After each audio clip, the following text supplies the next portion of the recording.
కాశ్యపాన్వయసంజాతం నారాయణ పదాశ్రితం శ్రీమన్నారాయణం వందే యతీశ్వరశ్రియాజుషం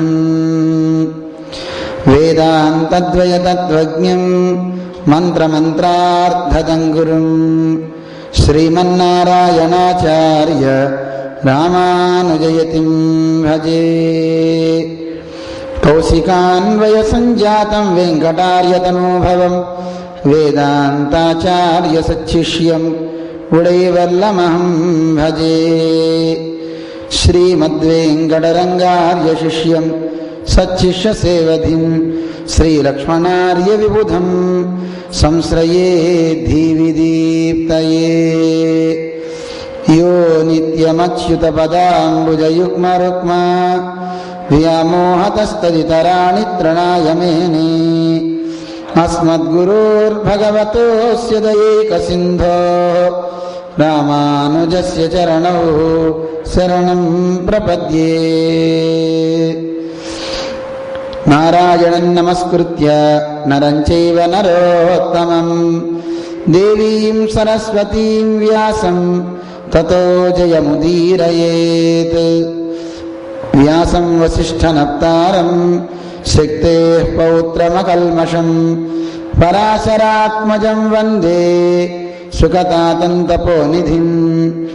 వ్యాసాయ విష్ణురూపాయ వ్యాసరూపాయ విష్ణవే నమో వై బ్రహ్మనిధయే వాసిష్ఠాయ నమో నమః.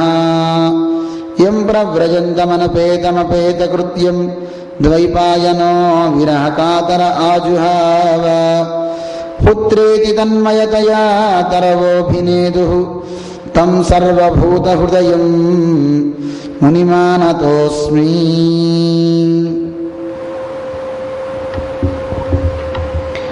జై శ్రీమన్నారాయణ. ప్రియ భగవద్బంధువులారా,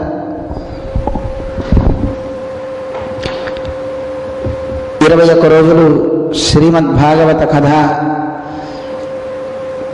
సారాన్ని చక్కగా అందులో ఉండేంటి మంచి మంచి ప్రధాన ఘట్టాలను తెలుసుకుంటూ ముందుకు సాగుతూ రేపటి రోజుతో మనం భాగవతాన్ని పరిపూర్ణం చేసుకుంటున్నాం. నేనటి రోజున భగవంతుడు ఆయన్ని ఆశ్రయించుకుంటే ఆశ్రయించిన వాడు ఏం అడగకపోయినా అన్ని ప్రయోజనాలని వాళ్ళందరికీ ఇస్తాడు అనే ఘట్టాన్ని మనం చక్కగా చెప్పుకున్నాం. కుచేలోపాఖ్యానంలో చాలా అందంగా మనకు కనపడుతుంది.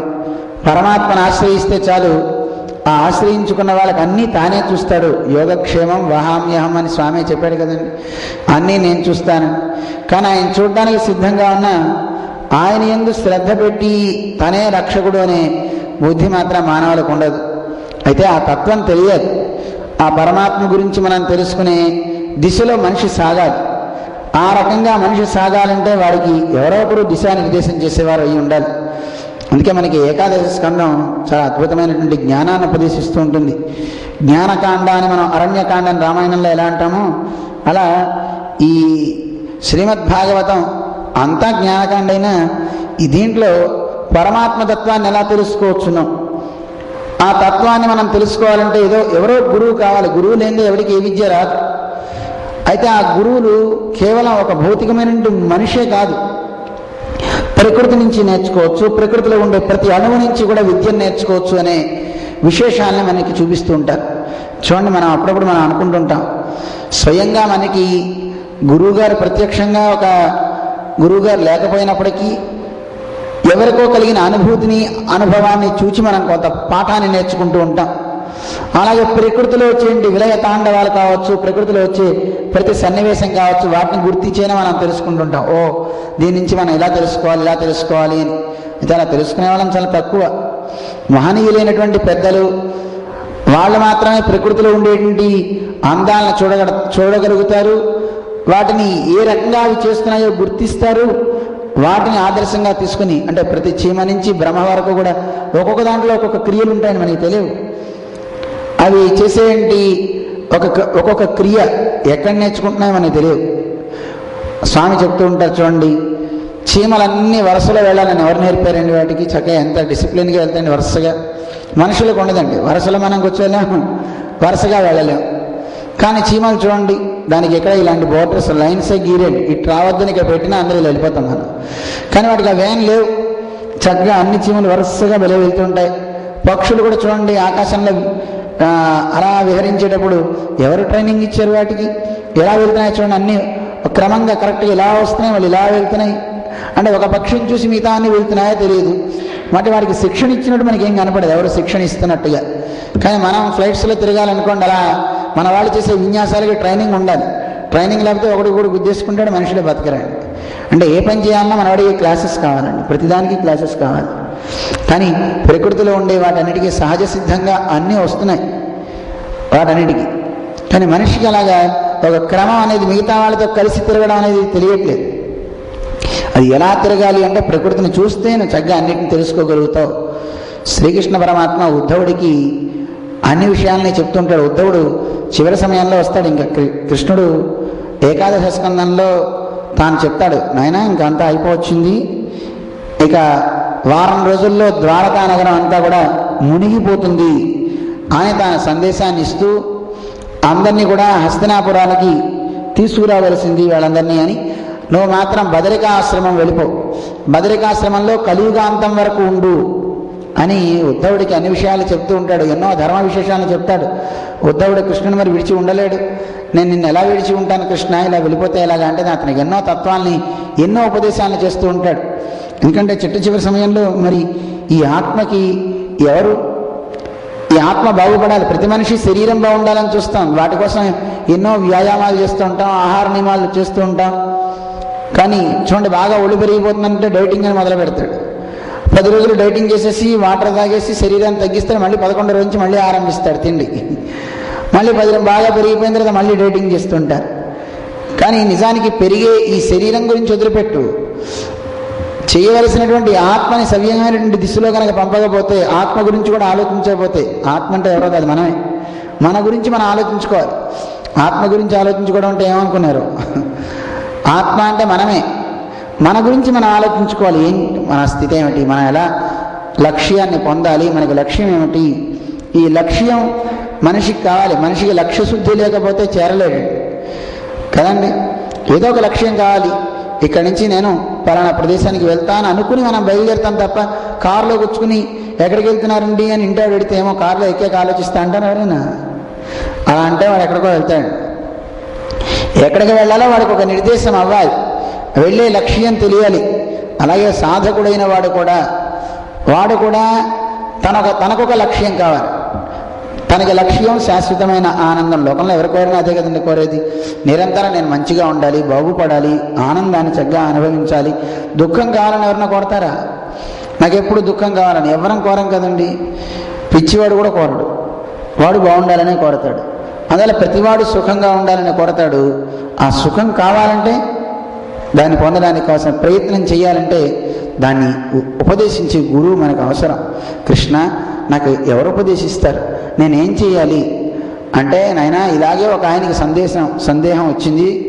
ఒక యదు అనే ఒక రాజుకి, ఆ యదు అనే రాజుకి తర్వాత సంవాదం జరుగుతుంది. అవధూత యదు, ఒక అవధూతకి యదుకి జరిగినటువంటి సంవాదం చాలా అద్భుతమైనది. ఇందులో ఆ సంవాదాన్ని నేను నీకు చెప్తాను, ఆ సంవాదాన్ని నువ్వు విన్నావంటే అప్పుడు నీకు తెలుస్తుంది అని ఆయన చెప్తాడు. చాలా అద్భుతమైనటువంటి సంవాదం అన్నమాట ఇది మనం చక్కగా తెలుసుకోదగినది అనమాట.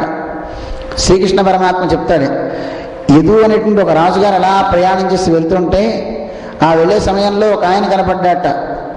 ఎలా ఉన్నాడు అతను అంటే, బాగా పండితుడు, బ్రాహ్మడు, కానీ మలిన వస్త్రంతో ఉన్నాడు.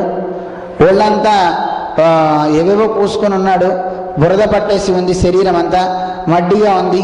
ఓ జడుని వలె ఎవరిని పట్టించుకోకుండా అలా వెళ్ళిపోతుంటే ఆయన పిలిచేట, మహానుభావ మీరెవరు, ఎందుకు ఇలా ఉన్నారు? చూస్తేనేమో జ్ఞానిలా కనబడుతున్నారు, కానీ శరీరాన్ని మాత్రం మీరు ఏమాత్రం పట్టించుకోవట్లేదు, మీ శరీరం మీద మీకు ధ్యాస లేనట్టుంది అని. అంటే పండితుడు ఎలా ఉంటాడో మనకి చెప్తారండి. బాగా చదువుకున్నవాడు ఎలా ఉండాలి, శాస్త్రం మనకి చెప్తుంది. పాండిత్యం నిర్విద్య బాల్యేన తిష్టాసేత్ అని చెప్తాను మనకి. బాగా చదువుకున్నవాడు ఎలా ఉండాలంటే, బాగా చదువుకున్నాడు ఏమీ తెలియని పిచ్చివాళ్ళ ఉంటాడండి. పాండిత్యం నిర్విద్య ఏమీ తెలియని వాళ్ళగా బాల్యేన తిష్టాసేత్, బాలుని వలె ఉంచుతుందండి. అండి పాండిత్యం బాగా చదువుకున్నవాడు బాలుడి వలె ఉండడం అంటే బట్టలు తీసేసుకుని నోట్లో వేలేసుకుని ఉయ్యాల్లో పడుకుంటాడనే అర్థం? బాల్యం అంటే అదేనా? కాదు. బాల్యం అంటే బాల అంటే మీకు మొన్న చెప్పాం ఫస్ట్లో, గ్రహణ ధారణ పటుర్ బాల. దేన్నైనా గ్రహించగలుగుతాడు, గ్రహించిన దాన్ని ధరించగలుగుతాడు, పటుత్వం అన్నీ వాడికి ఉంటాయి. అంటే వాడు అలా ఉంటాడు. కానీ అన్నిటినీ గ్రహించగలుగుతాడు, అన్నిటినీ చక్కగా ధరించగలుగుతాడు. కానీ ఏమీ తెలియని వాడికి మళ్ళీ ఉంటాడు. పాండిత్యం నిర్విద్య, ఏమీ తెలియని వాళ్ళగా అమాయకంగా ఉంటాడండి. సగం తెలిసి సగం తెలియని వాళ్ళే ఫోజులు కొడుతూ ఉంటారు. అన్నీ తెలిసిన వాడు ఏమీ తెలియని వాళ్ళ ఉంటాడండి. అందుకే మనకి శాస్త్రం కూడా చెప్తోంది, ఎవరు భగవంతుని తెలుసుకునేవాడంటే నాకు తెలియదు అన్నవాడు తెలుసుకునేవాటండి పరమాత్మ గురించి. అమ్మో ఆయన నేను చూడలేదండి అన్నవాడు నిజంగా చూసినవాడు. నాకు తెలిసింది నేను కనుగొన్నా అన్నవాడు అలాంటి వాడు దేవుణ్ణి చూచినవాడు కాదు, వాడు తెలియనివాడే. వాడు చెప్పేది అబద్ధం అని మనకి చెప్తాను. అందరూ చాలామంది లోకంలో నేను దేవుణ్ణి చూశానండి, నాకు కనబడ్డాడండి, దేవుడు కనబడి ఒక బంగారు పాత్రతో నాకు సాక్షాత్కరించి నీకు ఏది కావాలంటే అది కోరుకో, అప్పుడప్పుడు మన ఇద్దరం చెస్ ఆడదాం అది ఆడదాం అని చెప్పాడు అనేవాళ్ళు కూడా చాలామంది ఉన్నారండి. దైవం అలా అందరికీ కనబడదు. ఒకవేళ కనపడితే ఆ కనపడిన అనుభవాన్ని అందరితో వాడు పంచుకోడు కదండి. అందువల్ల ఎక్కడా కూడా ఇలాంటి ఉండదండి. అసలు వాడి అనుభూతిని ఎవరితో పంచుకునే స్థితి వాడికి ఉండదండి. ఎంతసేపు ఆ కనపడినటువంటి ఆ అనుభూతిని పదే పదే పదే పదే స్మరిస్తాడే తప్ప వీడు వెళ్ళిపోయిన అందరితో చూసారా నేను ఆ రోజు జపం చేస్తే నాకు ఎలా కనపడిందో తెలిసిన సాక్షాత్కారం, ఇంత సాక్షాత్కారం కలిగింది, అంత సాక్షాత్కారం కలిగిందని చెప్పుకుంటారు. కానీ కొంతమందికి అలాంటిదేం లేకపోయినా భగవంతుడు ఒక కల్లోకి రావచ్చు. నిన్న మాకు ఒక ఆయన చెప్పారు, ఇక్కడికి వచ్చారు, స్వామి నేను రాత్రిపూట నిద్రపోతుంటే ఒక రూపం నాకు కనపడి అలా వెళ్ళిందండి. మరి ఎలా చెప్పేవాళ్ళు కూడా ఉన్నారు కండి, అది అబద్ధమేనా? కాదు. కొంతమందిలో పరమాత్మ నిశ్చలమైనటువంటి స్థితి కలిగించడం కోసం, వాడిలో మంచి భక్తిని ఉత్పన్నం చేయడం కోసం ఒకసారి అలా వచ్చి అలా కనబడి వెళ్ళిపోతూ ఉంటుందండి బొమ్మ. ఆ భగవంతుని యొక్క రూపం, ఆ భగవంతుని ఏదో ఆరాధిస్తున్నట్టు, ఒక యజ్ఞం చేస్తున్నట్టు, ఒక అర్చన చేస్తున్నట్టు ఇలాంటి భావాలు వాళ్ళకి కళలో సంభవిస్తూ ఉంటాయి ఆ నిద్రపోయే సమయంలో. అలా ఒకసారి అలా వచ్చి వెళ్తే అయితే అది చాలా మంచి శకునం అండి, శుభ శకునం. దాన్ని అలా వదిలిపెట్టకుండా మళ్ళీ మళ్ళీ దాన్ని అలాగా ఆ శుభాశ్రయమైనటువంటి ఆ దివ్య రూపాన్ని కనుక వాడు ధ్యాన రూపంలో దర్శిస్తూ ఉంటే ఇంకా వాడికి పరమాత్మ అనుభవం గోచరం అవుతుంది అంటారు. అంతే తప్ప అయితే అందరితో కూడా మనం చెప్పుకోకూడదండి. మనకి ఇలా కళ్ళలో కనపడి తెలుసా అంటే వెక్కిరిస్తారు కొంతమంది. అందుకే అందరితో చెప్పకూడదు. మనకి జరిగినటువంటి అనుభూతుల్ని మనం పంచుకుంటే గురువు గారితో పంచుకోవాలి, కానీ అన్యులతో పంచుకోకూడదు. పంచుకున్నాం అంటే వెక్కిరిస్తారు. దాంతో మనకి దైవం మీద ధ్యాస తగ్గిపోతుంది. అయ్యో నిజమేనా, నాకు ఏదో ఎవరికైనా చెప్పామనుకోండి, రాత్రి కల్లో నాకు యజ్ఞం చేసినట్టు కళ వచ్చింది, దేవుడు కనపడ్డాడు, అక్కడ ఏదో దేవుడు ఏదో ఇస్తున్నట్టుగా వచ్చింది అన్నాం అనుకోండి, వెంటనే ఏమంటారు పక్కన వాళ్ళు పైత్యం. అందుకే రాత్రి ఏది పడితే తినకూడదు, పెందరాడే పడుకుంటే ఇలాంటి కళలు రావు, ఏది పడితే తింటే ఇలాగే ఉంటుంది అంటారు. లేదంటే ఇలా కూడా అంటారు, నువ్వు టీవీలో వచ్చే జీరస్వామి కార్యక్రమాలు చూస్తుంటావు, అందుకే నీకు ఆ కళ్ళలో అవే వచ్చాయి, పొద్దుస్తమానం నీకు అదే ధ్యాస కనుక అవే కళ్ళలో వచ్చాయి అంటారు. అలాంటి వాళ్ళకి చెప్పకూడదండి. అలా మంచిగా మన పొగుడుతూ చాలా సంతోషం అయ్యా, మంచిది, ఇంకా బాగా చెయ్యి, నీకు ఇంకా బాగా దర్శనం అవుతుంది పరమాత్మదని మన చక్కగా ప్రోత్సహించేవాడికి చెప్పడం తప్పులేదు, కానీ మిగతా వాళ్ళకి చెప్పకూడదండి. ఆ ప్రోత్సహించేవాడు కూడా వెనకాతలు వెళ్ళి తిట్టుకునేవాడు కూడా చెప్పకూడదండి. అందుకే గురువు చెప్పాలి. గురువు ఎప్పుడైనా అనుకోరు కదండి, ఆనందిస్తారు గురువు. అందువల్ల నిజంగా ఒకవేళ గురువే కనుక మాత్సర్యానికి లోనైతే ఆ గురువు కాదు కదండి. నాకు కనపడింది వీడికి కనపడ్డా, ఇది నేను నమ్మను, ఇదంతా అబద్ధం, నేను 3 పూట్ల ఇన్ని వేల సార్లు లక్షల సార్లు జపం చేస్తుంటే నాకు కనపడాలి కానీ వీడికి ఎందుకు కనపడాలి అనుకోవడానికి లేదండి. విచిత్రం చెప్పమంటారా, కొన్ని వేల సంవత్సరాలు తపస్సు చేసిన వాళ్ళకి ఈ మహర్షులకి దైవం కనపడలేదండి. కానీ ఏ తపస్సు చేయకుండా గురువు గారు చెప్పిన మాట విన్నందుకు శబరి దగ్గరికి నడుచుకుంటూ వచ్చేయండి పరమాత్మ. ఎవరు గొప్ప అండి? తపస్సు చేయని వాడిని గొప్ప కాదందామా, వాడు గొప్పవాడే, ఎందుకంటే తపస్సు చేశాడు కనుక. కానీ అంత తపస్సు చేసిన అన్నాళ్ళకి స్వామి కనపడ్డాడు, వాళ్ళకి కనపడ్డాడు, కానీ ఎన్ని వేల సంవత్సరాలు కనపడ్డాడు. కానీ ఈవిడ చూడండి, ఆవిడ వయస్సులో ఆవిడ ఎంతవరకు ఉంటుందనుకుందో ఆ వయస్సులోనే ఆవిడికి పరమాత్మ కనపడ్డాడు. అంటే పరమాత్మ ఆయన దర్శనం ఇవ్వాలనుకున్నాడు, వచ్చాడు. గురువు యొక్క అనుగ్రహం, గురువు యొక్క మాట వింది కనుక ఆవిడికి భగవంతుడు దర్శనం ఇచ్చాడు. గురువు అనుగ్రహం ఆవిడికి బాగా ఉంది. కానీ లోకంలో చూడండి చాలామంది అంటుంటారు, నేను చేసిన ధ్యానాలు ఎవరు చేయలేదండి, ఎవరు చేయలేరండి అంతా అనేవాళ్ళు చాలామంది చెప్తుంటారు మనకి. కానీ నిజంగా అలా చెప్పుకోవడం కూడా మంచిది కదా, ఇది ఒక గర్వం కదండి అది మనకి. అది మన ఎదుగుదలకి అడ్డు వేసిస్తుంది, మనం పైకి వెళ్లకుండా కిందకి తోసేస్తుంది అది. అందుకే నువ్వు ఎంత చేస్తావో, ఎన్ని పారాయణ చేస్తావు చెయ్యి, నే అంత ఎవరు చేయలేదని అనకు. ఎందుకు అనాలి? నేను పరమర్షులు కన్నా గొప్పవాడివే? ఎంతకాలం చేశారు పరమర్షులు? అందువల్ల మనం చేసే ధ్యానం ముఖ్యం కాదు, మనం చేసే ఏ క్రియ అయినా ఆయనకు నచ్చాలి. ఒకళ్ళు పగలు రాత్రి తిండి తినకుండా జపం చేసి పరమాత్మను మెప్పించాలని జపం చేయొచ్చు, కానీ ఒకడు ఒక తులసి దళంతో చక్కగా పూజ చేయొచ్చు, స్వామికి అదే నచ్చచ్చు కదండి. ఆయన ఇష్టానికి ఏది ప్రీతి అవుతుందో మనకేం తెలుసు? తొండమాన్ అని ఒక చక్రవర్తి బంగారు పుష్పాలకు తులసి దళాలతో అర్చన చేశాట, కానీ నచ్చిందా స్వామికి? స్వీకరించాడు అనుకోండి. కానీ కుమ్మరి భీముడు ఎక్కడో తను కొండవి చేసుకుంటే మిగిలిన మట్టితో వెంకటేశ్వర బొమ్మ దగ్గర ఆయన ఇంట్లో పూజ చేసుకున్నట్టు కొండ దగ్గర ఎక్కడో ఆ మట్టి పుష్పాలన్నీ వచ్చి ఈ బంగారు పుష్పాన్ని నెట్టి తన పాదాల మీద వేయించుకున్నట్ట. ఎంత ఆశ్చర్యం అండి! అంటే పరమాత్మ భేషజాన్ని చూడడు, నువ్వు చేసేంటి హంగులు ఆర్భాటాలు చూడడు. ఒకవేళ అవి చేస్తున్నా నువ్వు ప్రేమతో చేయాలి తప్ప, ఆయన ఆనందాని కోసం చేయాలి తప్ప, నా దగ్గరే ఉంది కనుక నేనే చేస్తున్నానో అంటూ చేస్తే ఆ ఐశ్వర్యం, ఆ నువ్వు చేసినటువంటి ఆ హంగు ఆర్భాటాలు ఆయన గడ్డి పరగతో సమానం, అవన్నీ ఆయనకు అవసరం లేదు. అందువల్ల విద్యావంతుడైనటువంటి మహనీయుడు తను నేర్చినటువంటి ఆ విద్యలన్నీ అనుసరించి వాటిని చక్కగా నేర్చి గర్వించక తాను ఎలా ఉంటాట, ఏమీ రాని వలే బాలుడు వలే ఉంటాట, అంటే ఏమీ తెలియని వాడి వలే ఉంటాట. అందుకే మనకి ఉపనిషత్తుల్లో కూడా ఒక పిల్లవాడు గురుకులానికి వెళ్ళి చదువుకుని వస్తాడు గురువుగారు తండ్రి దగ్గరికి. వస్తే తండ్రి అంటాడు, స్తబ్దోసి ఉతమాదేశం అప్రాక్ష్య, ఎరా చాలా నిన్ను చూస్తుంటే పూర్ణుడిగా కనపడుతున్నావు, అన్నీ చదివేసుకొచ్చేసావా గురువుగారి దగ్గర అని అడిగట. నన్ను అన్నీ చదివేసుకున్నా నాన్న అన్నట్ట. అన్నీ వచ్చినా నీకు? అన్నీ చెప్పేశారు నాన్న గురువుగారు.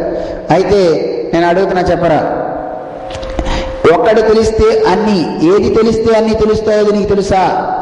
ఏక విజ్ఞానేన సర్వ విజ్ఞానం భవతి. ఒకటి తెలిస్తే అన్నీ తెలియాలి, నీకు ఆయన తెలుసునాది అన్నట్ట. నాన్న నా గురువుగారు ఈ పాఠం చెప్పలే, బహుశా మా గురువుగారు చదువుకోలేదేమో అన్నట్టండి వీడు. అంటే బహుశా మా గురువుగారికి రాదేమో అందుకే నాకు చెప్పలేదు.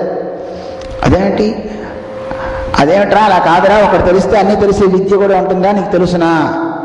మరి తండ్రి నాకు అది అయినా ఒకటి తెలిస్తే ఎలా తెలుస్తాయి నాన్న, నాకు సరిగ్గా చెప్పరా ఒకసారి అంటే, ఏకేన మృత్పిండేన సర్వం మృణ్మయం విజ్ఞాతం స్యాత్.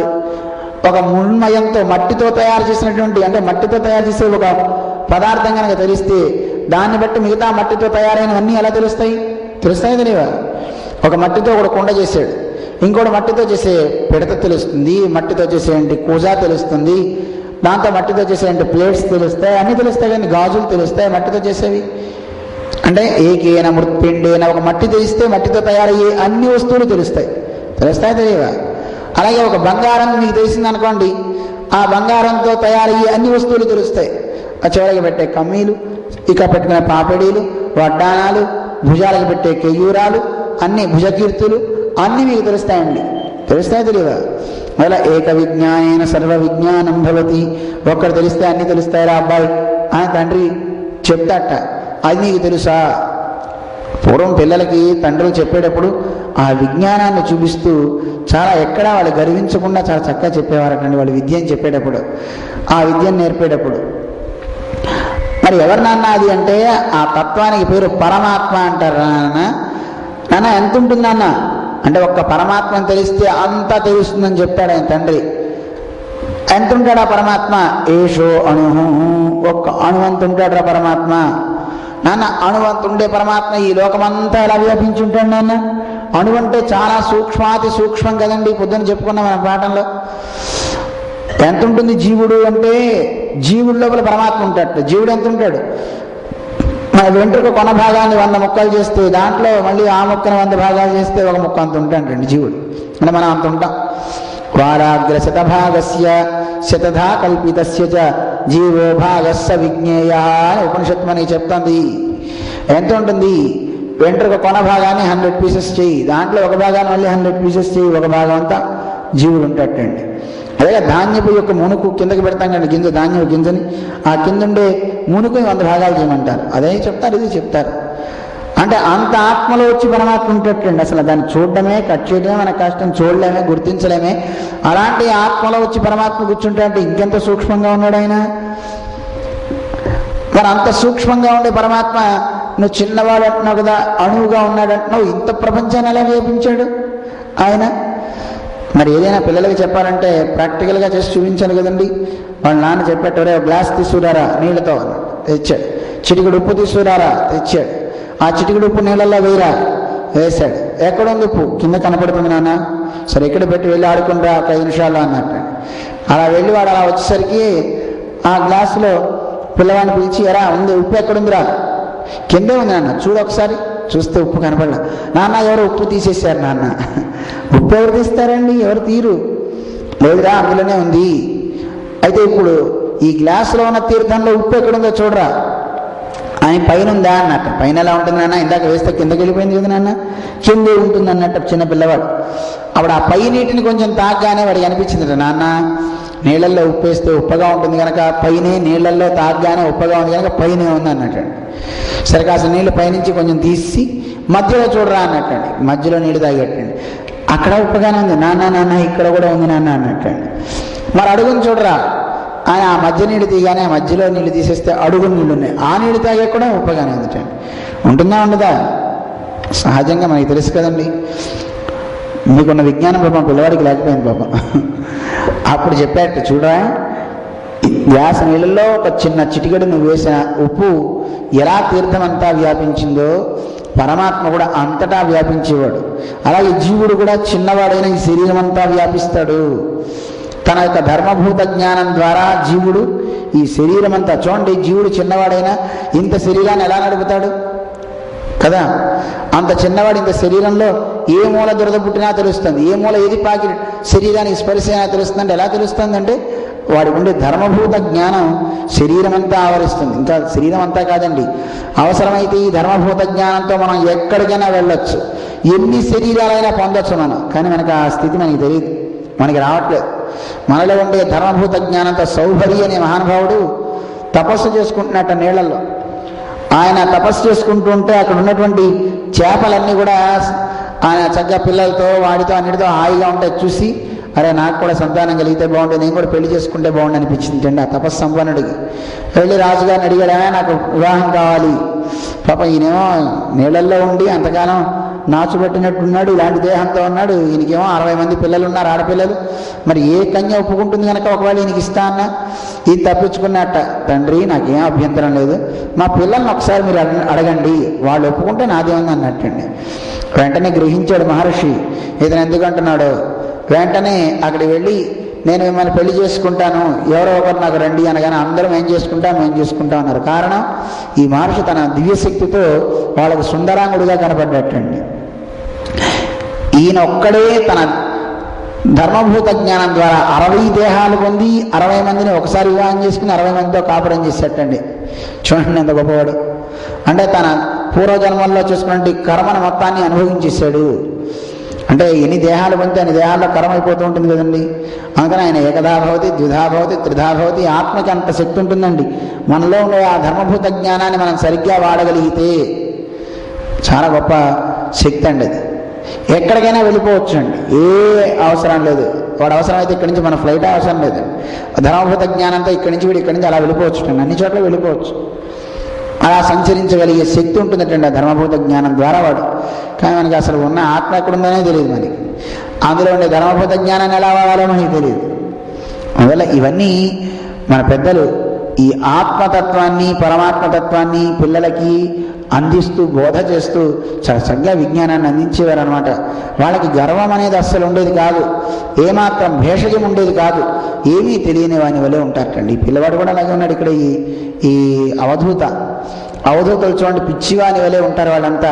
వస్త్రాలు ఉండవు, ఎక్కడ పడితే అక్కడ తిరుగుతూ ఉంటారు.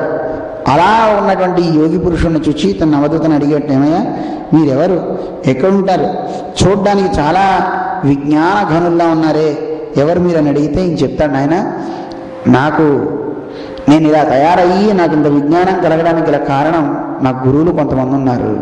ఎవరు మీ గురువులు, ఎవరు మీ గురువు గారు అడిగితే, నా గురువు గారు ఒకరు కాదండి, ఎంతమంది ఉన్నారు? 24 మంది ఉన్నారని చెప్పేటండి. 24 మంది గురువుగారుల. ఒక గురువు గారి దగ్గర వెళ్ళి వినడానికి మనకు కష్టం అండి. 24 మంది గురువు గారిని ఎలా ఆశ్రయించాయా అంటే, నాయన నాకు గురువులు అంటే అవి కావు, ఈ ప్రకృతిలో ఉన్నటువంటి ప్రతి విషయాన్ని నేను పరికించాను, చక్కగా సూక్ష్మంగా గ్రహించాను, అన్నిటినీ చూచాను, ఒక్కొక్క దాని నుంచి నాకు ఒక్కొక్క తత్వాన్ని నాకు తెలిసింది. అయితే నాకు శ్రేయస్సుని కలిగిస్తూ నాకేమైనా మంచి మాటలు చెప్పవా, మనిషి తరించాలంటే ఏం చేయాలో చెప్పు అని ఆయన అడుగుతాడు. అంటే ఎందుకంటే శరీరం మనిషికి లభించింది అనుకోండి, శరీరం లభించడమే చాలా కష్టం. ఈ దేహం రావాలని మనం ప్రయత్నం చేస్తే మానవ దేహం రాదండి. దుర్లభో మానుషో దేహ దేహినాం క్షణభంగుర అని మనకి చెప్తుంది శాస్త్రం. మానవ దేహం లభించడమే చాలా కష్టం. ఒకవేళ లభించినా ఎంతకాలం ఉంటుందో ఎవ్వరికీ తెలియదు, ఎప్పుడు గుట్టుకుమంటుందో తెలియదు, ఎప్పుడు మనం ఈ దేహాన్ని వదిలేసి మళ్ళీ ఇంకో దేహాన్ని పొందుతామో తెలియదు. అలాంటి ఈ మానవ దేహంలో మనిషి రావడం కష్టం. ఒకవేళ వచ్చినా వీడు సత్కార్యాలు చేయటం కన్నా సంపాదించుకునే స్థితిలో ఉంటాడు మానవుడు. ఏం సంపాదిస్తాడు? ఎక్కువగా లోభాన్ని పెంచుకుంటాడు. అంతా నాకే కావాలి, అన్నిటి మీద మోహాన్ని పెంచుకుంటాడు, అన్నీ నాకే కావాలి అని. లోభము మోహము మనిషికి ఎక్కువైపోతాయి. వీటి వల్ల ఏది పొందాలో దాన్ని వదిలేసి మిగతా వాటన్నిటినీ పొందుతాడు. అందువల్ల నిజంగా మనిషి గనక ఈ లోభము మోహము వీటిని గనక వదిలేస్తే విష్ణువుని వాడు పొందగలుగుతాడు, అంటే భగవంతుడిని పొందవచ్చు వాడు అని అవధూతం అంటట కదండి. ఈ మనకుండేంటి కొన్ని కొన్ని గుణాలు ఉంటాయండి. ఈ గుణాల వల్ల మనం అన్నిటికీ దూరం అయిపోతుంటాం. ఏమిటవి చెప్తున్నాడండి నాయన. పరమాత్మ కనపడాలి, వాడు కర్మ నుంచి వాడు వైతొలగాలి అనుకుంటే వాడు కొన్నిటి యందు నిష్ట కలిగి ఉండాలి. ఏమేమిటి అవి చెప్తున్నారు.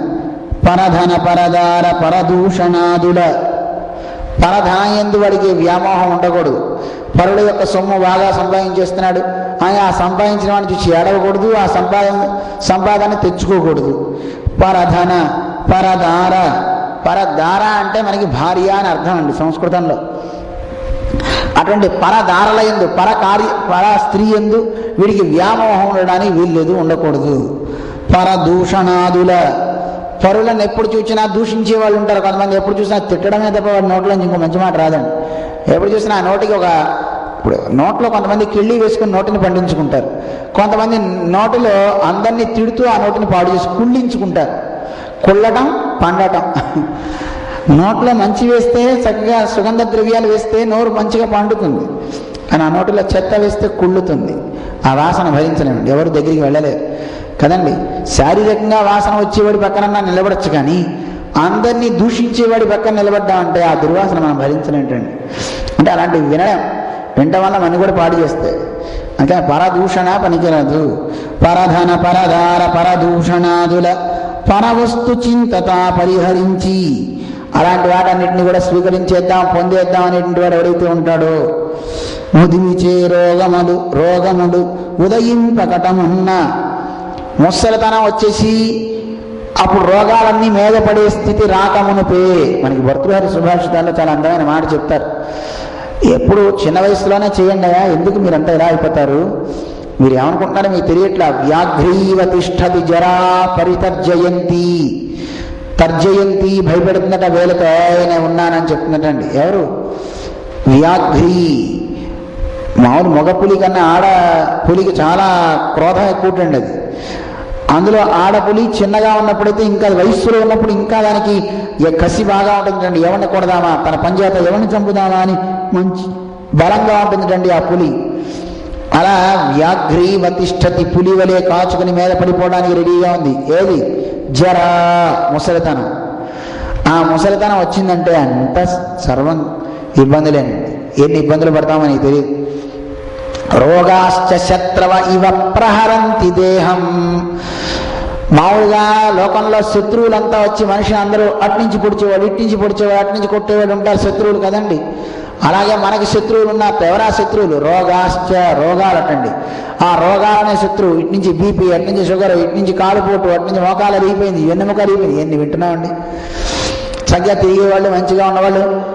ఏమిటి సార్ అంటే ఉపన్యాసానికి రావట్లేదు ఏంటి అని అడిగితే, ఏమండి డాక్టర్ గారు కింద కూర్చోవద్దు అన్నాడండి. ఎందుకండి? ఎముకలు అరిగిపోయినాయండి. అప్పుడే ఎముకలు అరిగిపోవడం ఏంటండి చిన్నతనంలోనూ? ఇదివరకు మన పూర్వులను మనం చూస్తే 70 ఏళ్ళు వచ్చినా ఎముకలు అరగడం అనేది లేదు. అరుగుతున్నాయి వాళ్ళకి. ఇప్పుడు అరుగుతున్నాయంటే కారణం మనిషి తినే తిండి. ఇప్పుడు ఆహారాలు ఏం మంచిగా లేవు, అన్నీ హైబ్రిడ్. తినే ఆహారంలో శక్తి లేదు. అందువల్ల చిన్న వయస్సులోనే అందరికీ పళ్ళు ఊడిపోతున్నాయండి కదండి. చాలా చిన్న చిన్న వయస్సుల్లోనే అందరికీ కళ్ళజోళ్ళు వచ్చేస్తున్నాయి. ఆహారం మంచిగా లేదు, సరైనటువంటి స్థితి మనిషికి లేకపోతుంది. దీనివల్ల ఇలా అవుతున్నాయండి. అలా జరా పరితర్జయంతి, ముసలితనం వచ్చేస్తుంటండి. పూర్వం ముసలితనం రావడానికి ఒక కథ చెప్తూ ఉంటారు చాలా అందంగా. ఎందుకంటే పూర్వం యముడు అందరికీ వచ్చి కనపడి తీసుకెళ్ళేవాటండి. రావాలని పెట్టి సర్దేసుకుంటే అలాగే అని సర్దుకుని వెళ్ళిపోయేవాటండి. ఆ తర్వాత అందరూ మళ్ళీ పాపం యముడు గారిని ఏడిపించడం మొదలు పెట్టారటండి. అంటే ఇప్పుడు కాదండి, మాకు కొంచెం మాకు లేక పిల్లవాడు పుట్టాడు, వాడికి పెళ్ళి అయిన తర్వాత నేను వచ్చేస్తాను అన్నట్ట. మళ్ళీ పెళ్ళగానే యముడు వచ్చేట. యముడు పాపం వీడిని తీసుకెళ్ళడానికి ఎక్కడో సంబంధాన్ని తీసుకొచ్చేటండి. ఇచ్చి పెళ్లి చేసేట. పెళ్లి చేసిన తర్వాత అరే మీ అబ్బాయి పెళ్ళి ఎందుకు వస్తా అంటే, అయ్యా బాగుంటుందా మర్యాద అనేది, కనీసం ఒకసారి తాత అని పిలిపించుకొని బతుకేనా అన్నట్టండి. సరే పెళ్ళి అయిన సంవత్సరానికి వీడికి పిల్లలు పుట్టేలా చేసేట యముడు. సరే సంతానం కలిగిన తర్వాత వచ్చేట. వాడు తాత అని పిలిచేట.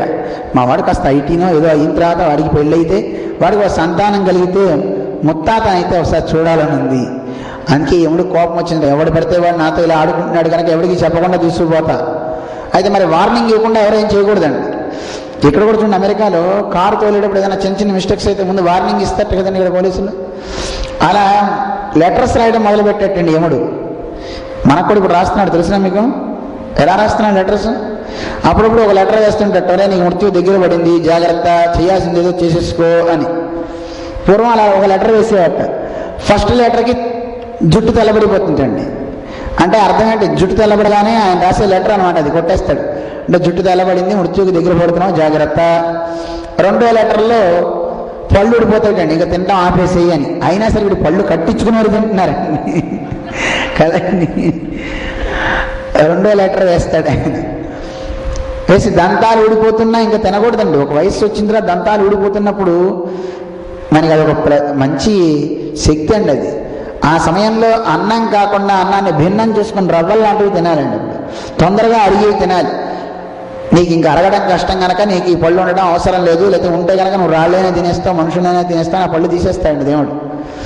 ఇలా ఒక్కొక్క వార్నింగ్ ఇస్తాడండి. తర్వాత కళ్ళు చూపడం మానేస్తాయి, ఒక్కొక్క ఇంద్రియం పనిచేయడం మానేస్తుంది. ఇవన్నీ యముడు ఇచ్చేది. పూర్వం అలా ఇచ్చాడు, ఇప్పుడు యముడు ఇవ్వకుండానే పోతున్నాయండి అన్నీ. వెంట్రుకలు తెల్లబడిపోతున్నాయి చిన్నప్పుడే. అదే అంటే బాల నేర్పుకుంటున్నారు కదండి, చిన్నప్పుడే వచ్చేస్తున్నాయి అందరికీ. కళ్ళకి ఇబ్బందులు, పళ్ళకి ఇబ్బందులు, అన్ని రకాల ఇబ్బందులు చిన్నప్పుడే అయిపోతున్నాయి. ఇది యముడు వేసే లెటర్ కాదండి, మనం తినే ఆహారాల యొక్క ప్రభావం. అందువల్ల రోగాశ్చ శత్రవ ఇవ ప్రహరంతి దేహం ఆయు పరిశ్రవతి భిన్న ఘటాదివాంబ. ఆయుష్ కారిపోతుందట మంది. ఎలా పోతుంది ఆయుష్ మంది అంటే, చిల్లుల కుండలో కనుక నీళ్లు పోస్తే ఏమైనా ఉంటాయటండి? ఏమీ ఉండవు. అలాగే మన శరీరం కూడా చిల్లుల కొండటండి, కుండ. ఈ శరీరం చిల్లుల కొండేనా కాదా? శరీరం అంతా బొక్కలే, రంధ్రాలే మన శరీరం అంతా. కానీ మనకి నవరంధ్రాలని చెప్తుంటారు, 9 రంధ్రాలని. కానీ 9 రంధ్రాలే కాదు, శరీరం అంతా రంధ్రాలే ఉన్నాయి. ఇది ఒక జల్లెడే. ఈ జల్లెల్లో నెత్తురు పోస్తున్నా, నీళ్లున్నాయి, నెత్తురున్నాయి, అన్ని ఆహారాలు వేస్తున్నాం, కానీ కిందకి రావట్లేదు చూడండి. కానీ ఇలాంటి ఈ దేహానికి నువ్వు ఎక్కువ పోస్తున్నావు, ఎక్కువ ఇస్తున్నావు. ఎక్కువ ఇచ్చే కొద్దీ ఇది ఏమిచ్చినా బయటకు వచ్చేసేదే ఈ రంధ్రాల్లోంచి. ఆయుష్ పరిశ్రవతి భిన్న ఘటాదివాంబ. కుండలో అన్ని రంధ్రాలు ఉన్నటువంటి కుండలో నీళ్ళు ఎలా నిలవవో నీ ఆయుష్ కూడా నిలిచేది కాదు అని మన వాళ్ళు చెప్తారు. అయ్యో ఎందుకు ఇలా ఇంకా వీడిలా బాధపడుతున్నాడు, ఇంకా తాపత్రయపడుతున్నాడు. లోభము, మోహము ఎవ్వరు వదలరు కదండి. అందువల్ల నాయన ముసలితనం రాకమునిపే ఆ రోగాలన్నీ వచ్చేసి ముదిమిచే రోగముదులు ఉదయింపకటమున్న రోగం అన్నీ వచ్చేసేసి, అంటే వృద్ధాప్యం వచ్చేసి ఏ పని చేయలేక ముందే తనువు చంచలతం తగలకుండా, మనస్సు కూడా చంచలమైపోతూ ఉండకమునిపే. అంటే మనస్సు చంచలం అంటే కాసేపు ఈ పని చేద్దాం, కాసేపు అది చేద్దాం, దేని మీద కాన్సన్ట్రేషన్ నిలబడదండి. ఒకదాని మీద శ్రద్ధతో నిలబడకుండా అటుపడి ఇటుపడి ఏం చేద్దామా వద్దా అనే స్థితి వాడికి కొంచెం చంచలత్వం ఉంటుందటండి మనస్సుకి. సహజంగానే ఈ మనస్సుకి చెప్తుంటారు మన పెద్దలు. ఎలాంటిది ఈ మనస్సు అంటే ఒక పెద్ద కోతి అంటారు మన మనస్సు. ఎలాంటి కోతిట? కళ్ళు తాగిన కోతిటండి. కళ్ళు మాత్రమే కాదు, కళ్ళు తాగిన కోతికి కాళ్ళు ఒక మేక గుచ్చుకుని పెద్ద పుండు అయిందిటండి. అదే కోతి పుండు బ్రహ్మరాక్షసు అంటుంటారు కదండి. కోతికి చిన్న పుండు అయిందంటే అది బ్రహ్మరాక్షసు అయిపోతుందండి. ఆ పుండుని ఇంకా పెద్ద చేసుకుంటుంది అది. ఆయన కోతికి ఆ పుండు తగిలింది. అది అలా అలా వెళ్తూ వెళ్తూ వెళ్తూ ఏ కారంలోనో అడుగు వేస్తే అసలే కోతి ఎన్ని గంతులు వేస్తున్నా చెప్పలేం. దానికి ఏదో వ్రణమైంది పుండు. ఆ పుండు అయింది, కళ్ళు తాగింది, వెళ్ళి కారంలో కాలేసింది. ఇంకా ఆ కోతిని మనం ఆపగలమా? మన వల్ల కాదు. అందులో దానికి పిచ్చెక్కింది, దానికి దెయ్యం పట్టింది. ఇంకా చూడండి, మామూలుగా ఉన్న కోతి డేంజర్ అయితే అది కళ్ళు తాగడం, పుండు పడడం, దెయ్యం పట్టడం, పిచ్చెక్కడం, ఇన్నైతే ఇంకా కోతిని ఆపగలంటండి. మన మనస్సు దాంతో సమానం ఉంటుంది.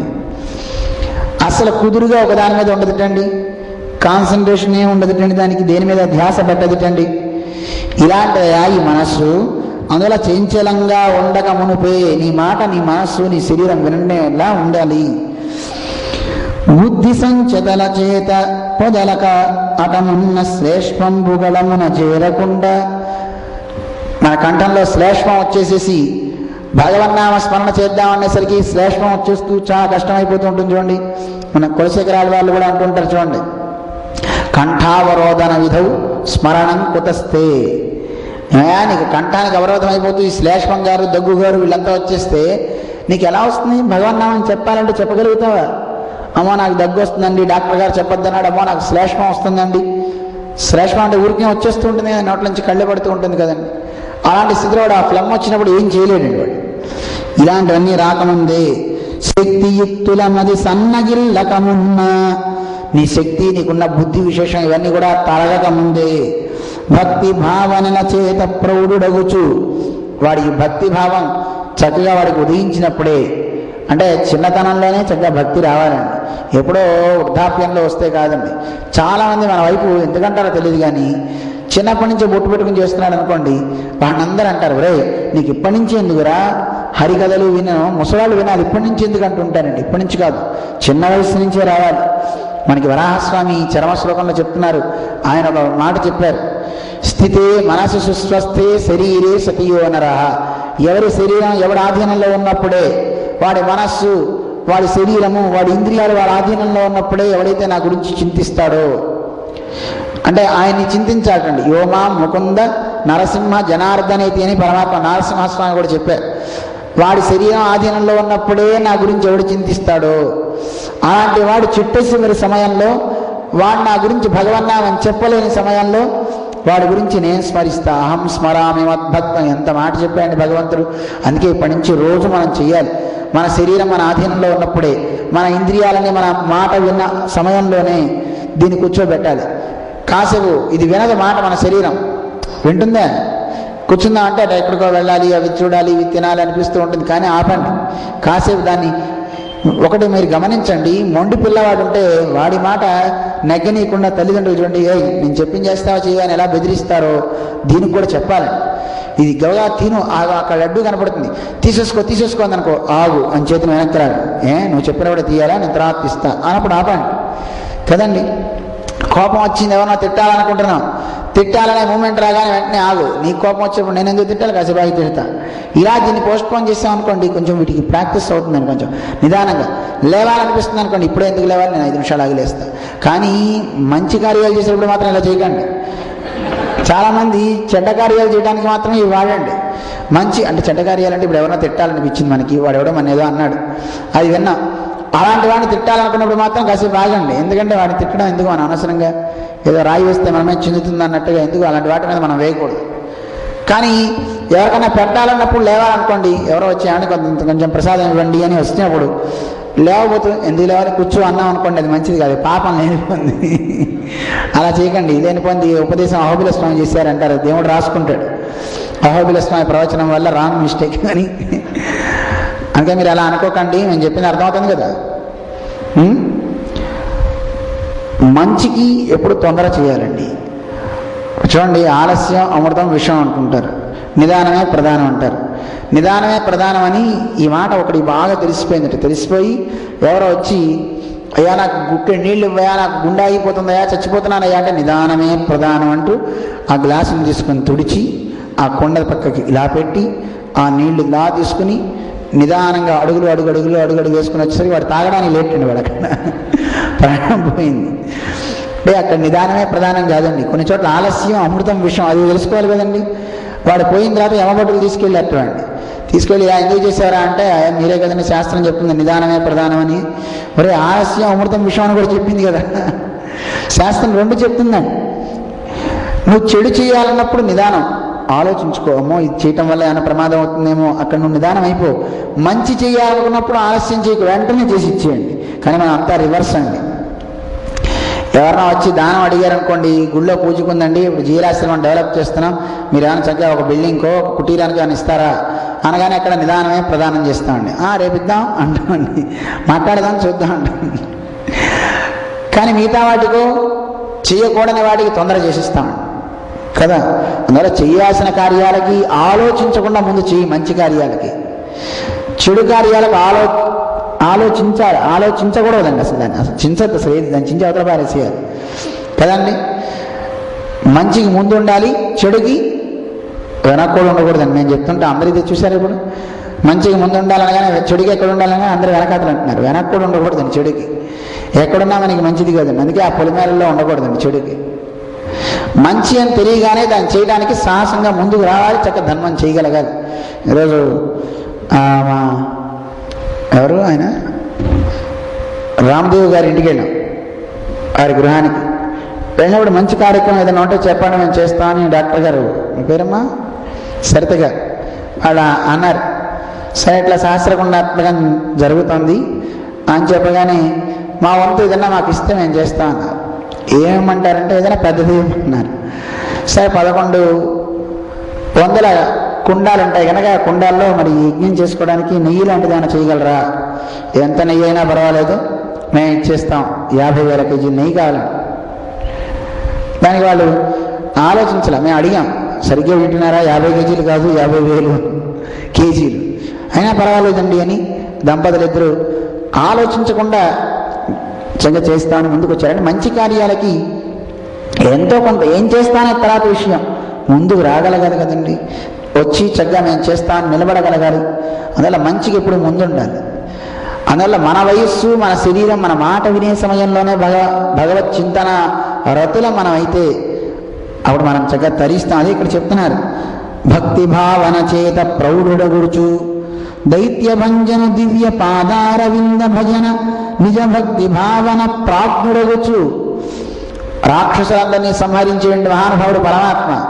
అలాంటి పరమాత్మ దివ్య పాదార విందాలయందు చక్కగా భజిస్తూ, మనస్సులో వాటిని భజిస్తూ వాటి చింతనై నిజ భక్తి భావన ప్రాజ్ఞుడగుచు ఆ పాదార విందాలయందు మంచి భావనతో వాటినే స్మరిస్తూ విశేషమైనటువంటి జ్ఞానం కలిగిన వాడు ఎవడైతే ఉంటాడో అలాంటి వాడికి ఏమవుతుందో తెలిసిన నవ్యానందము పొందునను దినంబు. ఎప్పటికప్పుడు కొత్త కొత్త ఆనందాన్ని వాడు పొందుతూ ఉంటాడండి. ఏ రోజుకి ఆ రోజు ఆనందాన్ని ఆయన అనుభవిస్తాడు. అతడు కర్మ విముక్తుడవు అనగ చరిత. నాయనా, వాడు అన్ని కర్మల నుంచి విముక్తుడవుతాడు. ఈ అవధూత చెప్తున్నాడు.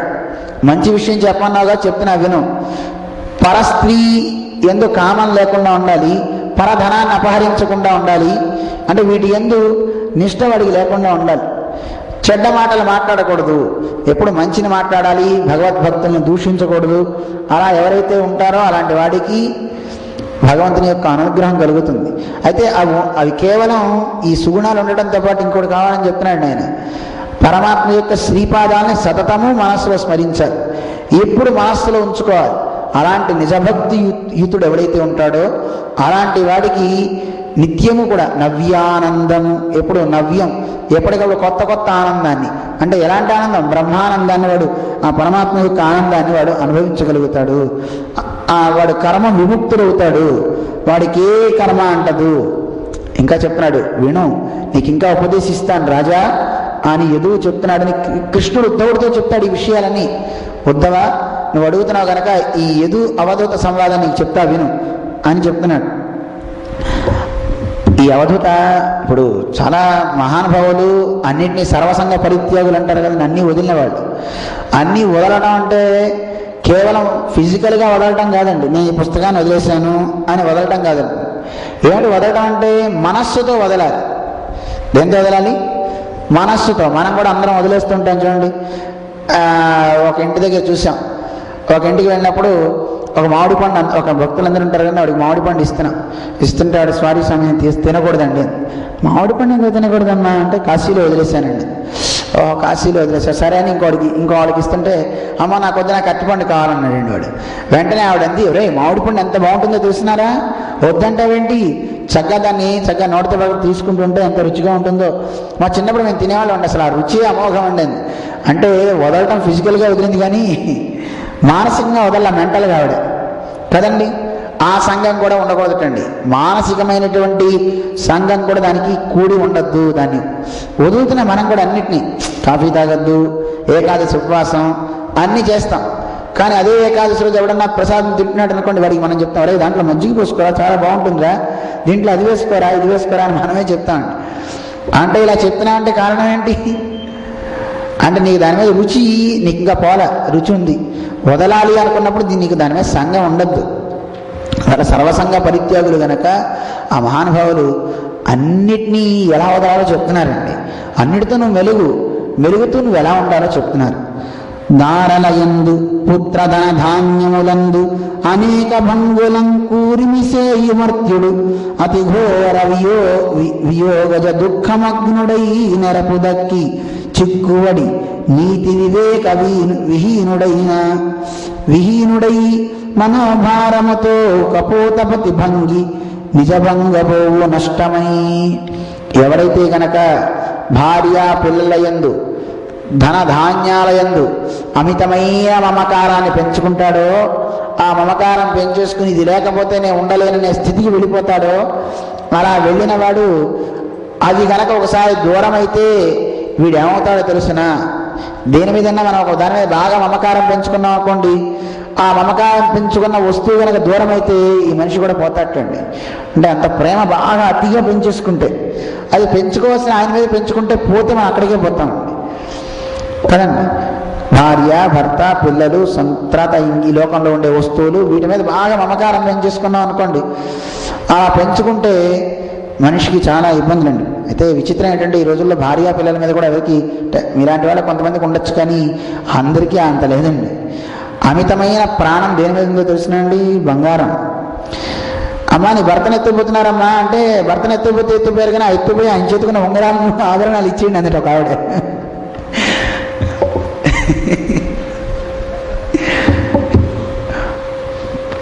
లోకంలో నేను చిన్నప్పుడు చూసేవాళ్ళం, మాకు తెలిసిన వాళ్ళ దగ్గర స్త్రీ చనిపోతే ముత్తైదువుగా ఆవిడ చనిపోయినప్పుడు ఇళ్లల్లో ఆ స్త్రీకి ఉన్నటువంటి ఆభరణాల కోసం కొట్టుకున్న వాళ్ళని చూశాను చిన్నప్పుడు ఇళ్లలో కదండి. అంటే నాకు కావాలి అని. అరే మనిషి పోయారు అక్కడ. ఆ మనిషి ఇంతకాలం నువ్వు వాళ్ళతో అమ్మానో తాతానో ఏదో పిలిచిన వాడివే. అలాంటి సమయంలో మనిషి వెళ్ళిపోయినప్పుడు పైగా మన వాళ్ళు ఎంత గొప్పవాడు అంటే, ఏమమ్మా నీకు ఎందుకంత బంగారం పిచ్చి అంటే, నాకు బంగారం మీద అనుకున్నారా, మా అమ్మ నాకు కనపడదు కనుక మా అమ్మ గుర్తుగా నాకు ఎప్పుడు కనపడాలని మెళ్ళ వేసుకుంటా. అబ్బా ఎంత గొప్ప భక్తమ్మ నీకు. ఆ శవం అక్కడ ఉన్నప్పుడే ఇలాంటిదండి. ఇలా లోకంలో ప్రవర్తించే వాళ్ళు ఉంటారు. కానీ వీటి మీద వ్యామోహాలు పెంచుకునే కొద్దీ మనిషి ఇంకా అవి లేకపోతే తట్టుకోలేని స్థితి వచ్చేస్తుందండి. ఇప్పుడు నిజమైన డ్రగ్స్ అని ఎవరో ఇస్తుంటారు ఇక్కడ, డ్రగ్స్. అవి డ్రగ్స్ కాదండి, డ్రగ్స్ నిజమైన డ్రగ్స్ ఇవ్వండి. మనిషి లేకపోతే చనిపోయేవి ఇవ్వండి. ఎంతమందిని చూసామో, భర్త దూరమైనా ఏం కాదు, భార్య దూరమైనా వాడికి ఏం కాదు, పిల్లలు దూరమైనా ఏం కాదు. కానీ వాడికి ఏదన్నా కనుక ధనం దూరమైనా, ఏదన్నా ఒక వస్తువు దూరమైనా పిచ్చెక్కిన వాళ్ళని చూస్తామండి కదండి. డబ్బు పోతే ఎంత పిచ్చెక్కిపోతుందండి వాళ్ళకి, ఎంత పిచ్చివాడైపోతాడండి. పోతే పోయిన తర్వాత సంపాదించుకుందా అనే విశ్వాసం, ఆ మనస్థైర్యాన్ని ఇచ్చేవాళ్ళు లేరు. ఎందుకంటే ఫ్యామిలీస్ పెద్దవాళ్ళు దగ్గర ఉండకపోవడం వల్ల. పూర్వం కుటుంబంలో అన్నదమ్ములు అందరూ కలిసి ఉండేవారు కనుక ఒకవేళ వీడికి అలాంటిది ఏదైనా వ్యాపారంలో నష్టం వస్తే మిగతా వాళ్ళు ఓదార్చేస్తారే, ఏం పర్వాలేదురా మేము అందరం ఉన్నాం కదా నీకెందుకు, కానీ ఇంకోటి చెయ్యి అని చెప్పేవారు. ఇప్పుడు అది చెప్పడానికి ఎవడో లేడు. వీడు ఒంటరిగా ఉంటాడు, వాళ్ళు ఒంటరిగా ఉంటాడు, ఎవరికి ఎవరు ధైర్యం చెప్పుకోలేరు. అందువల్ల ఇలాగా వీటి మీద వ్యామోహాలు ఎక్కువ పెంచుకుంటే వాడు నష్టపోతాడు. ఎలా నష్టపోతాడు అంటే, ఒక పక్షి, ఒక కపోత ఎలా నష్టపోయిందో అలా నష్టపోతాడని ఒక మంచి కథ చెప్తారట. ఒక అడవిలో ఒక పావురాల జంట ఉందట. ఆ పావురాల జంట ఉన్నప్పుడు దాని పిల్లలు అన్నీ కలిగాయి. పాపం ఆడపావురం ఒకసారి ఎలా విహరిస్తున్నప్పుడు ఒక వలపాడు ఉంటాడు కదండి కిరాతకుడు, వాడు వల వేసేట ఆడపావురం దాంట్లో చిక్కింది. ఆ ఆడపావురం తన నుంచి దూరమైందని, అయ్యో నా ప్రియురాలు దూరమైందే, ఈ సంతానానికి బట్టలు ఎవడు కడతాడు, ఈ సంతానానికి ఆహారం ఎవరు తెచ్చి పెడతాడు, ఇంటాడు కదండి ఇవన్నీ చేసేది సహజంగా, అయ్యో దీన్ని ఎవరిని వెళ్తారు అని ఈ భార్య మీద వ్యామోహంతో అలా అలా అలా బాధపడుతూ ఇది కూడా వెళ్ళి ఆ వలలో పడిపోయిందండి. నేను కూడా నా భార్యతో పాటు పోతానంటూ అది కూడా ప్రాణాలు విడిచిపెట్టింది. అంటే మోహం దేని మీద బాగా పెంచుకుంటామో ఆ మోహం పెంచుకున్నది కనుక పోతే నువ్వు కూడా పోవాల్సి వస్తుంది కదండి. నిజంగా పోవటమే పరమధర్మమా చెప్పండి? శరీరాన్ని వదిలిపెడితే ఇంకో శరీరాల్లో పోతాం.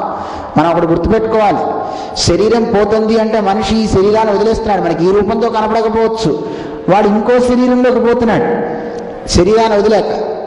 అయితే ఆ శరీరాలు నీచమైనవి కాకుండా ఉత్తమమైన జన్మ రావడానికి కనుక కావలసినటువంటి కార్యాలు వీడు పోకమునుపు చేస్తే ఇప్పుడు మనం ఆనందించవచ్చు. ఆ మనిషి శరీరాన్ని వదిలిన పర్వాలేదు, ఇతను పరమాత్మ దగ్గరికే వెళ్తాడు అని ఆనందించవచ్చు. కాకపోతే కొంత బాధ మనకు అనిపిస్తుంది, అయ్యో ఇంతకాలం మనం చూచిన వ్యక్తే, ఈ వ్యక్తి ఇప్పుడు నాకు కనపట్టలేదే, ఇప్పుడు నేను ఆ మనిషి దగ్గర లేనే, కొంత బాధ మనకు ఉంటుంది కదండి. కానీ ఏ సత్కర్మ చేయకుండా చివరికి పోయిన వాడిని చూసి నిజంగా ఏడవాలి, అయ్యయ్యో ఈ మనిషి ఏమైపోతాడు, ఇలా వీడి పాపం ఇలా చేసి దూరం అయిపోయాడే, ఇలాంటి వాడు ఒక సత్కర్మ కూడా చేయలేదే, వీడు ఇంకా ఎన్ని అసుర యోనుల్లో పడతాడో. అప్పుడు మన ఏడక్కల భగవంతుని ప్రార్థించాలట, హే భగవాన్ వాడికి ఉత్తమ గతి కలిగేలా చెయ్యని. కానీ శోకిస్తూ నిద్రాహారాలు లేక అన్ని మానేసేసి ఆ పక్షి ఎలా పడిన మార్గం ఉందో అలాగే ఈ సంసారంలో అందరి మీద ఇలాంటి మోహాన్ని ప్రేమని కనుక పెంచుకున్నాడా వాడు కూడా బంధంలో పడక తప్పదు అని ఉపదేశం చేస్తున్నాడు. కానీ ఇది చాలా కష్టం అండి. లోకంలో మనందరం చూడండి, ఏదో ఒక బంధుత్వాలు ఉన్నాయి, మీకు భార్య పిల్లలు ఇవన్నీ ఉన్నాయి, మమకారం లేకుండా ఎలా ఉంటామండి? భర్త అంటే, భార్య అంటే, పిల్లలంటే మమకారం ఉంటుంది. కాకపోతే అది శృతి మించొద్దని చెప్తున్నారు కదండి. అది బాగా పూర్తిగా అలా వెళ్ళిపోయిందంటే కనుక చాలా ఇబ్బంది. అందుకే మన పెద్దలు ఏం చెప్తారంటే, నీ భర్తను నువ్వు బాగా ప్రేమించు. ఎంత బాగా ప్రేమిస్తా అంటే లోకంలో ఎవరిని ప్రేమించంత ప్రేమించు. ఎందుకంత ప్రేమ నీకు అంటే, ఈయనలో నా స్వామి ఉన్నాడు, నారాయణుడు ఉన్నాడని భావిస్తూ మనం ప్రేమించాలట. అలాగే పిల్లల్లో కూడా భగవంతుడు ఉన్నాడు. అలా భావిస్తూ కనుక మనం ఆరాధన చేస్తే భగవంతుడికి ఎప్పుడు మరణం లేదు కదండి, అప్పుడు నీకు శోకం కలగదు. కొంతమందికి అనిపించినా అది చాలా కష్టం. అందుకని నేను ఉపదేశిస్తున్నాను, ఆయన ఇది అవసరం. ఇలా కనుక మోహంలో పడ్డవాడు వాడు కూడా అదే గతి పొందుతాడు. అందువల్ల ఇది చాలా కష్టము అని ఈయన చెప్తూ, ఈ మోహంలో పడడం మంచిది కాదు కనుక యోగీంద్రుడైనటువంటి వాడు ఎవడైనా సరే ఇలాంటి వాటిల్లో పడరని చెప్పగానే అప్పుడు ఆయన అడుగుతాడు, ఏమంటే ఇవన్నీ జ్ఞానం మీకు ఎలా వచ్చినాయి, అసలు ఎవరు చెప్పారు మీకు అంటే నేను చెప్పడం మొదలు పెడతాడు. నాకు గురువులు చాలామంది ఉన్నారు, 24 మంది గురువులు. ఎవరో తెలిసిన వాళ్ళు అంటే ఇతను హరి యొక్క ధ్యానంలో ఉన్నవాటండి. నిరంతరం భగవంతుడైన నారాయణ యందు నిష్ట కలిగిన మహనీయుడు గనక ఈ మహనీయుడు నిరంతరం ఎక్కడ చూచినా భగవంతుడినే దర్శిస్తాడు. అందువల్ల ప్రతి జంతువులను ప్రతి అణువణువు నుంచి ఒక్కొక్క విద్యను నేర్చుకున్నట్టు ఈ మహానుభావుడు. ఈయన భూమిని చూసి ఒక విద్య నేర్చుకున్నట్టు. అందువల్ల నాకు భూమి ఒక గురువు, గాలి, ఆకాశం, నీరు, అగ్ని, చంద్రుడు, సూర్యుడు, పావురం, కొండసిలువ, సముద్రం, మిడత, తుమ్మెద, ఏనుగు, తేనెటీగ, లేడి, తాబేలు, ముంగిస, లఘుముఖ పిట్ట, బాలుడు, కుమారిక, అలాగే బాణాలు వేసేవాడు, పాము, సాలీడు, కందిరీగ. ఇవిటండి 24 చెప్పాడండి. ఈ 24 నా గురువులు.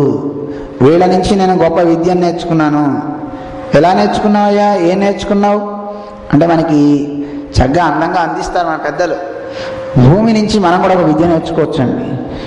భూమి ఎంత సహనశీలండి.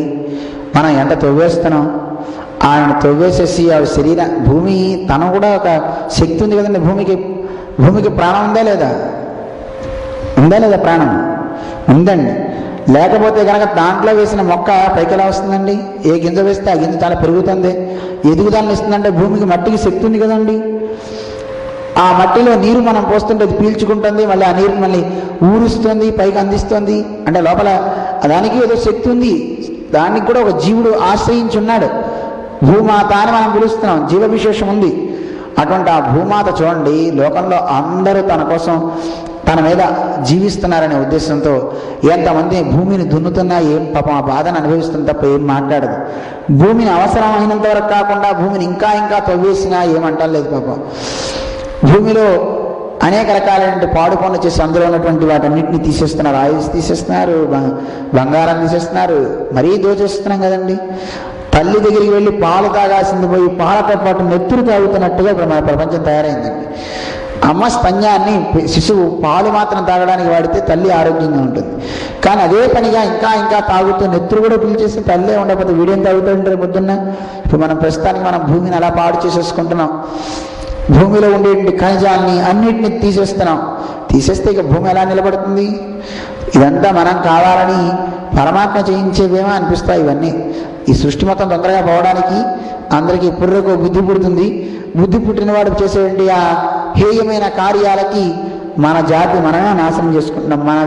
మన వేలుతో మనకంటేనే పొడుచుకుంటున్నామండి. ఇప్పుడు అందరూ భూమి చూడండి, ఇంతమంది ఇన్ని చేస్తున్నా తన సహనంగా, ఎంత సహనమో భూమికి చూడండి.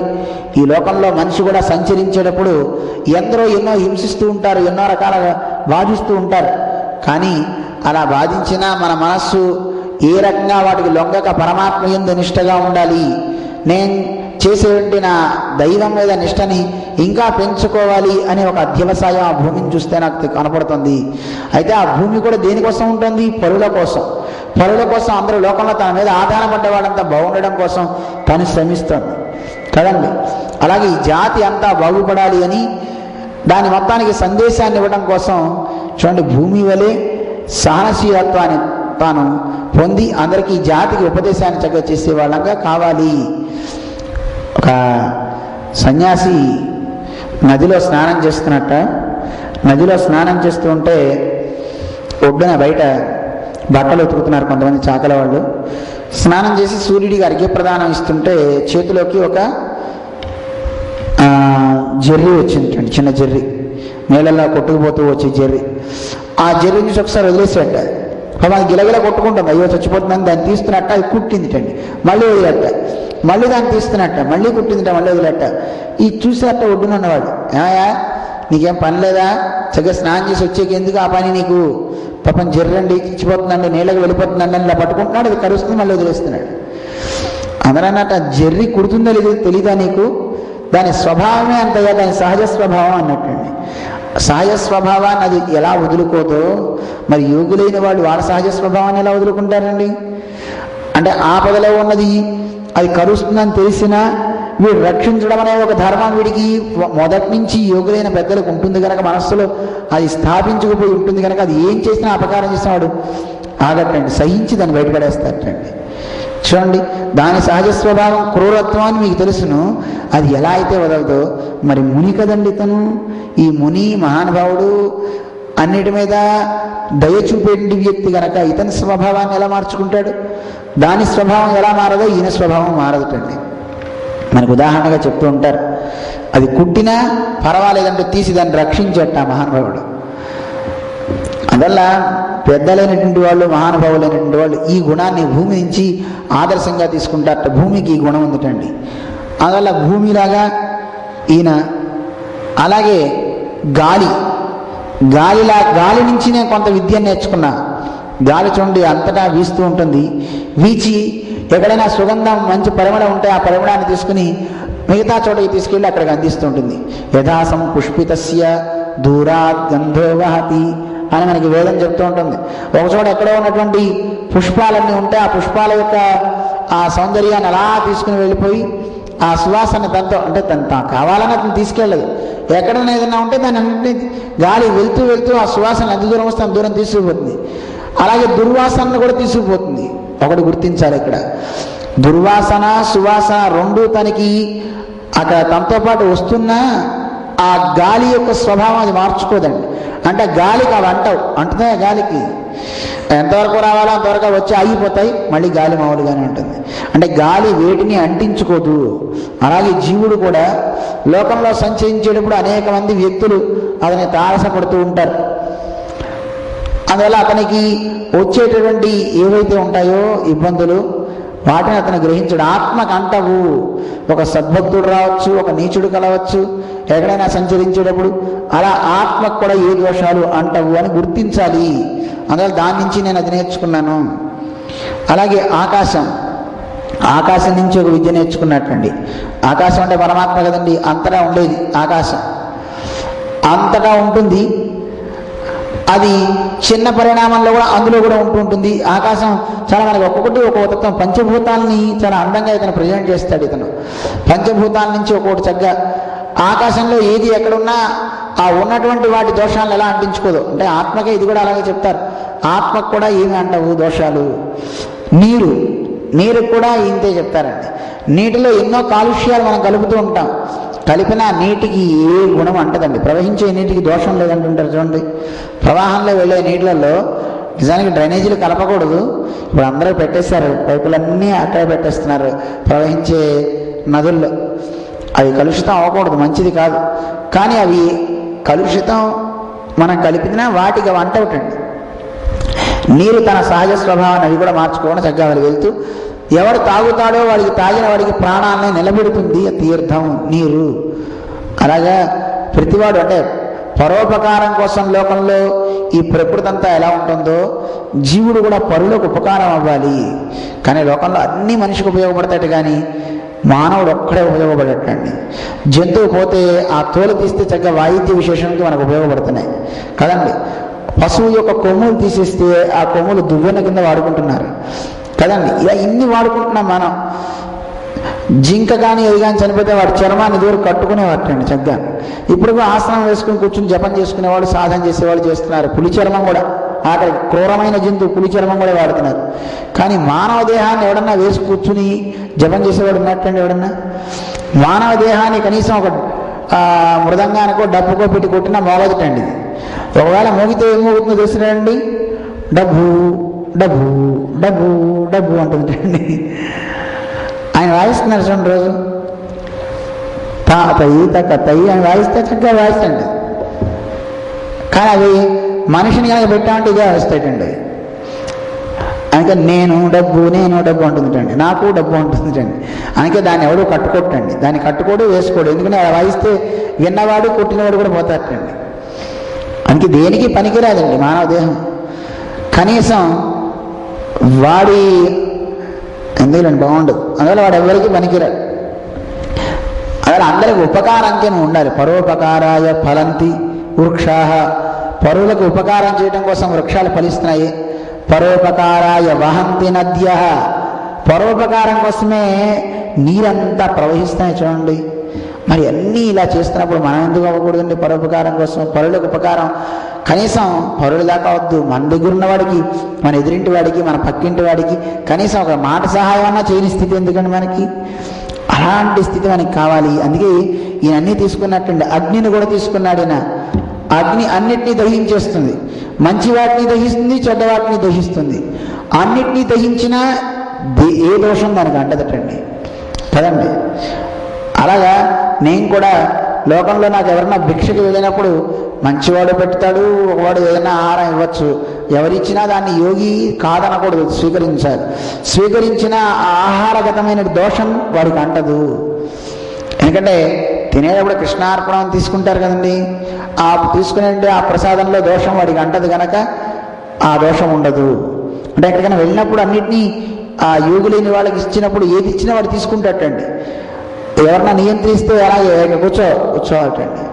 అంటే యోగులు వాళ్ళు సామాన్యులు గారు మనకు కనపడరు, మీరేం భయపడకండి. వాళ్ళు మనకు వస్తే మనం చక్కగా పెట్టేద్దాం ఇడ్లీలు గారెలు అనుకోకండి. వాడికి ఎంత ఇస్తే అంత తినేయాలనుకోడు. ఎంత అవసరమో అంత తీసుకుంటాడు, వెళ్ళిపోతాడు. ఎవరితో మాట్లాడు, ఎవరి ప్రియమో మీకు ఏదో చక్కగా మీకు ప్రియంగా మాట్లాడాలనో, మీ దగ్గర నుంచి ఏదో మెప్పు పొందాలనో, మీ దగ్గర నుంచి మూటలు కట్టుకు తీసుకుపోదామనో వాళ్ళకు ఉండదు. తను చేయాల్సిన ధర్మం చేస్తాడు, వెళ్ళిపోతుంటాడు, ఎక్కడ ఆగడు, ఎవరు మెప్పు పొందాలనుకోడు, ఎవరిన పొగడాలనుకోడు, తన కార్యం తను చేసుకుపోతాడండి. అందువల్ల అలాంటి స్థితిని నా అగ్ని నుంచి నేను నేర్చుకున్నా, చంద్రుడి నుంచి నేను నేర్చుకున్నా. చంద్రుడు చూడండి కొంతకాలం వృద్ధిక్షయాలు ఉంటుంటాయి చంద్రుడికి, ఒకసారి బాగా పెరుగుతుంటాడు, ఒకసారి తరుగుతూ ఉంటాడు, అయినా బాధపడాడు చూడండి. తరిగిపోయినా మళ్ళీ నేను పెరుగుతాననే ఒక ఉత్సాహం చంద్రుడికి ఉంటుంది చూడండి. చంద్రుడు సూర్యుని యొక్క కిరణాలు చంద్రుడి మీద పడడం వల్ల ఆ చంద్రుడికి కూడా చల్లదనం వస్తుంది, ఆ చల్లదనం మనకు అందుతూ ఉంటుందని అంటారు. చంద్రుడికి ప్రకాశం సూర్యుడి వల్ల అని. అటువంటి ఆ చంద్రుడు వృద్ధిక్షయాలవుతున్నా ఏమాత్రం బాధపడకుండా ఇప్పుడు నేను తరిగిపోతున్నా మళ్ళీ పెరుగుతా కదా అనే ఉత్సాహంతో ఎలా ఉంటున్నాడు చూడండి, వృద్ధిక్షయాలున్నా కూడా. అలాంటి స్థితి మనిషికి కావాలండి. అంటే తనకి వృద్ధిక్షయాలు అవుతున్నా తనలో ఎటువంటి అధైర్యం లేదు, భయపడడం అనేది లేదు. అందువల్ల లోకంలో మనం జీవనం సాగించేటప్పుడు కూడా ఒక్కోసారి సాధన చేసేటప్పుడు కూడా ఒక్కోసారి మనకి ఈ లోకంలో నడిచేటప్పుడు సుఖ దుఃఖాలు అనేవి వస్తూ ఉంటాయి. వీటికి వెరవాల్సిన అవసరం లేదు, ధైర్యంతో ముందుకు సాగవలే. అలాగే సూర్యుడిని దృష్టాంతంగా చెప్తాడు. సూర్యుడు కూడా అంతే కదండి.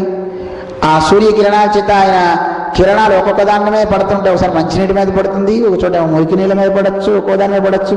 పడ్డత్తు మాత్రాన సూర్యుడి యొక్క కిరణాలకు కానీ సూర్యుడికి కానీ ఏమీ దోషం అంటదు. అదే కాదు, సూర్యుడు భూమి మీద ఉన్నటువంటి నీటిని అన్నింటినీ గ్రహించి, సూర్యుడు చూడండి అన్నింటినీ తీసుకుంటాడు కదండి, వాటర్ నీళ్లు మొత్తం తీసుకుంటాడు.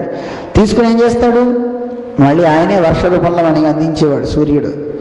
అలా సూర్యుడు తీసుకుంటాడు మళ్ళీ అందిస్తుంటాడు. అలాగే లోకంలో అందరి దగ్గర నుంచి దానం తీసుకోవటం మళ్ళీ అందరికీ పంచడం యోగి అయిన వాడు చేయవలే.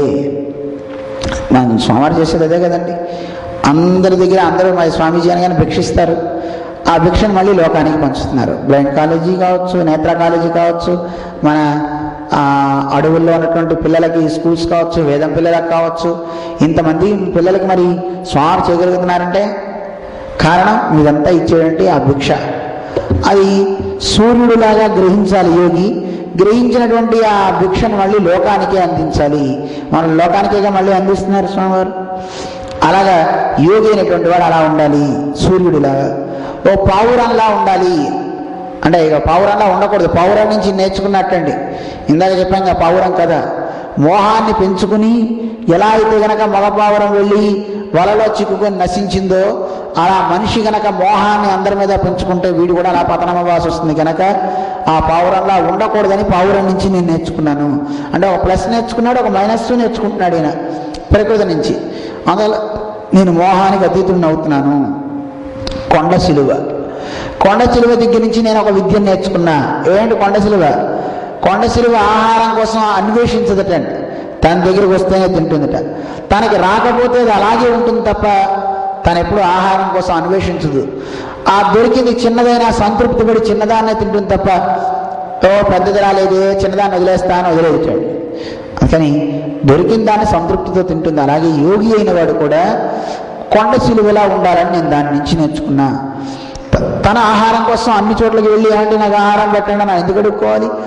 తన దగ్గరికి వచ్చి ఎవరో ఇచ్చినటువంటి ఆహారాన్ని కొంచెమైనా కావచ్చు పెద్దదైనా కావచ్చు దాన్ని స్వీకరించి తాను అక్కడే ఉండాలి. అజగర వృత్తి అంటారండి. ఇది మనం చదువుకున్నాం మనం భాగవతంలోనే. ఈ అజగర వృత్తిని పరమాత్మ చూపించాడు ఆయనే అవతరించి అని కదండి. కొండ సిలువలాగా అక్కడే పడి ఉంటారటండి యోగులు కొంతమంది. వాడికి దొరికితే ఆహారం ఏదైనా తింటారట, అక్కడే మలమూత్ర విసర్జన చేస్తుంటారట, అక్కడే తింటుంటారట, వాళ్ళు అక్కడే మలమూత్రం ఎక్కడే కదలటండి, వాడు అలా పడిపోయి ఉంటారటండి. అదొక వృత్తిటండి. చాలా కష్టం కదండి అది, ఎంత కష్టం. అలా నేను అది నేర్చుకున్నాను. కొండ సిలువ దగ్గర నుంచి చూసా. సముద్రం నుంచి నేను ఒక విద్య నేర్చుకున్నా. సముద్రం నుంచి ఏం విద్య నేర్చుకున్నారండి అని అడిగట్టండి ఎదు.